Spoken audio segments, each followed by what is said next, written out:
విద్యార్థులను భవిష్యత్తు నిర్మాతలను తయారు చేద్దాం. Mahbubnagar MLA NM Srinivas Reddy. విద్యార్థులను భవిష్యత్తు నిర్మాతలను తయారు చేసే బాధ్యత మనపై ఉందని Mahbubnagar MLA NM Srinivas Reddy చెప్పారు.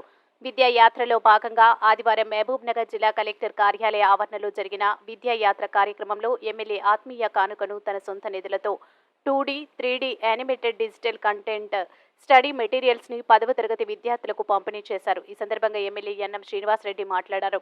అంతకుముందు animated digital content study material QR code ద్వారా వినియోగించే విధానాన్ని విద్యార్థులకు వారి తల్లిదండ్రులకు ఎమ్మెల్యే స్వయంగా వివరించారు. అందిస్తున్న టెక్నాలజీ ప్రపంచంలో ఎవరికీ లేదు అని, ఈ టెక్నాలజీ ద్వారా లబ్ధి పొందుతున్న మొదటి లబ్ధిదారులు మహబూబ్ నగర్ విద్యార్థులే అని ఆయన చెప్పారు. పరీక్షలకు సమయం తక్కువగా ఉంది కాబట్టి ఈ డిజిటల్ కంటెస్టెంట్ స్టడీ మెటీరియల్స్ ని రివిజన్ కోసం ఉపయోగించుకోవాలని ఆయన చెప్పారు.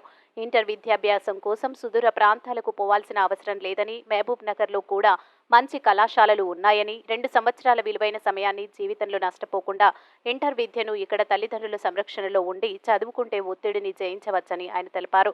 ప్రతి ఒక్కరూ వార్తాపత్రికలను చదవాలని సూచించారు. వచ్చే విద్యా సంవత్సరం నుంచి 50 గ్రంథాలయాలను మహబూబ్ నగర్ లో విద్యార్థుల కోసం ఏర్పాటు చేస్తున్నామని ఆయన తెలిపారు.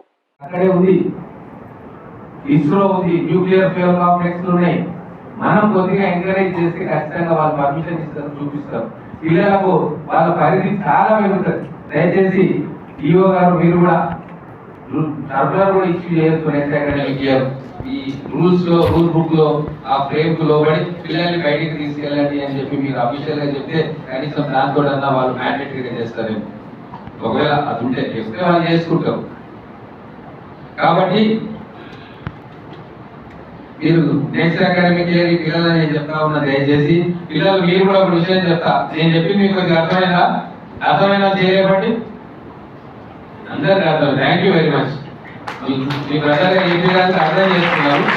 మీరు ఎవరైనా పేరెంట్ నిన్ను ఆడేలా పంపుతా, చేతలా పంపుతా, హైదరాబాద్ బందర్తోటిలా పంపుతా అంటే సరే మీకు ఇష్టం ఉండి ఐఐటి ఎక్కి మీద కొట్టాలనుకుంటే వెళ్ళండి. కానీ నాతో ఏమవుతుంది ఐఐటి నేను హాయిగా ఇంటర్మీడియట్ చేసి ఇంకా వేరే చాలా చేసి అనుకుంటే మాత్రం రెసిస్ట్ చేయండి. నాకు ఏం అవసరం లేదు, పేరెంట్స్ తో తల్లిదండ్రుల దగ్గర నేను ఉండదలుచుకున్నా అని చెప్పి మీరు రెసిస్ట్ చేయండి. ఆయన మహబూబ్ నగర్ లోనే ఉండి చదువుకోండి. ఎందుకు చెప్తున్నా పేరెంట్స్ కి మాట, పిల్లలకి మాట అంటే ఇంటర్మీడియట్ తర్వాత పిల్లలు ఎక్కడికి ఎగిరిపోతారో ఎవరికి తెలియదు. జీవితంలో మళ్ళా వాళ్ళతోటి కూర్చొని ఒక 10 రోజులు గడిపే అవకాశం మీకు రాదు. వాళ్ళు ఎక్కడో ఇంజనీరింగ్ చేస్తారు, ఎక్కడో మెడిసిన్ చేస్తారు, ఎక్కడో లా చేస్తారు, అక్కడ నుంచి ఎక్కడో వెళ్ళిపోతారు. అమెరికా పోతారా, దుబాయ్ పోతారా, హైదరాబాద్ పోతారా, బాంబే పోతారా, మీ చేతుల్లో లేదు. అందుకే కనీసం మీ 2 సంవత్సరాలైనా మీ దగ్గర మీ పిల్లల్ని పెట్టుకోండి.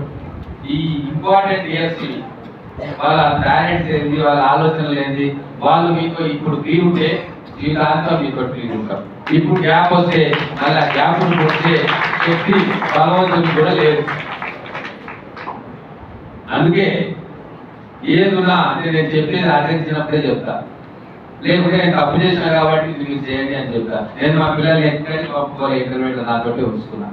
నాకు తెలుసు ఇంటర్మీడియట్ కాగానే మా వాడు బయటికి పోతాడు, వాడు హైదరాబాద్ చదవాడు, నేను ఎక్కడో చదువుతా అంటాడు, పోయి ఇప్పుడు వెల్లులో చదువుతున్నాడు. నేను 4 ఏళ్ళు నాతో ఏనంటే కదా, 4 ఏళ్ళ తర్వాత వాడు ఇప్పుడే అన్నాడు అంటే నేను జిఆర్ఈ రాస్తున్నాడు అంటే అటు నుంచి అటవీ ఇస్తాడు. ఇక మనం అనుకోవట్లేదు ఇక్కడ.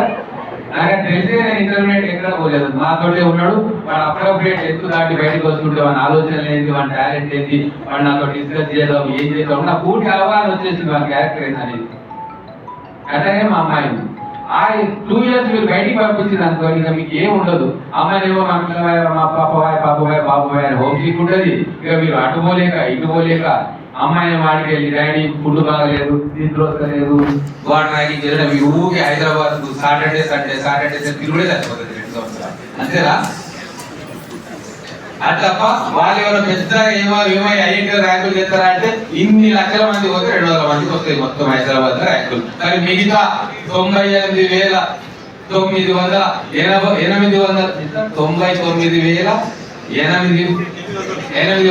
అంతేనా 99,800 పిల్లలు బాధపడతారు, వాళ్ళ తల్లిదండ్రులు బాధపడతారు, వీళ్ళైతే వాళ్ళ నాన్నమ్మ, తాతయ్య, అమ్మమ్మ వీళ్ళు కూడా బాధపడతారు. ఎందుకు వచ్చింది హాయిగా ఇక్కడనే ఉండక?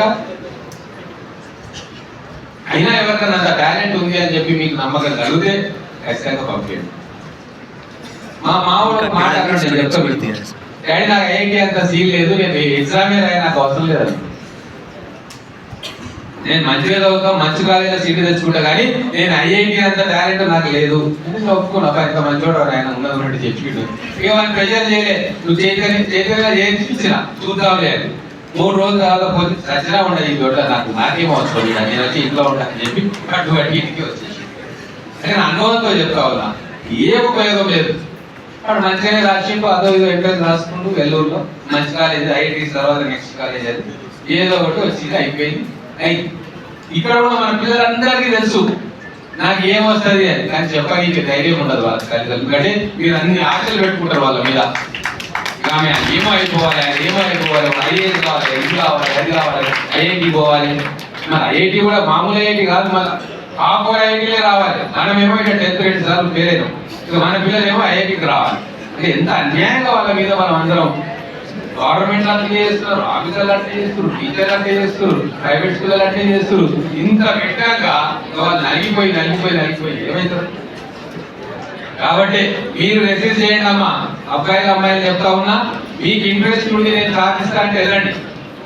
కానీ ఐఐటి అవన్నీ కూడా పక్కన పెట్టేసి కొన్ని వేల ఉపాధి మార్గాలు మనకు ఉన్నాయి. కేవలం యానిమేషన్ చేసి ఈరోజు లక్షల కోట్లు సంపాదిస్తున్న వాళ్ళు చాలా మంది ఉన్నారు. అమెరికా నుంచి ఆర్డర్లు వస్తే వాళ్ళు మహబూబ్ నగర్లో కూర్చొని వాళ్ళకి కావాల్సింది పంపిస్తా ఉన్నారు. మీ ఇష్టం ఉన్నప్పుడు వర్క్ చేసుకోవచ్చు, లేదంటే ఒక్కొక్కరు 4 జాబులు చేస్తా ఉన్నారు టాలెంట్ స్కిల్ ఉంటే. అసలు ఆఫీసులో కూడా పోకుండా లక్షల రూపాయలు సంపాదిస్తూ హాయిగా ఉంటా ఉన్నారు.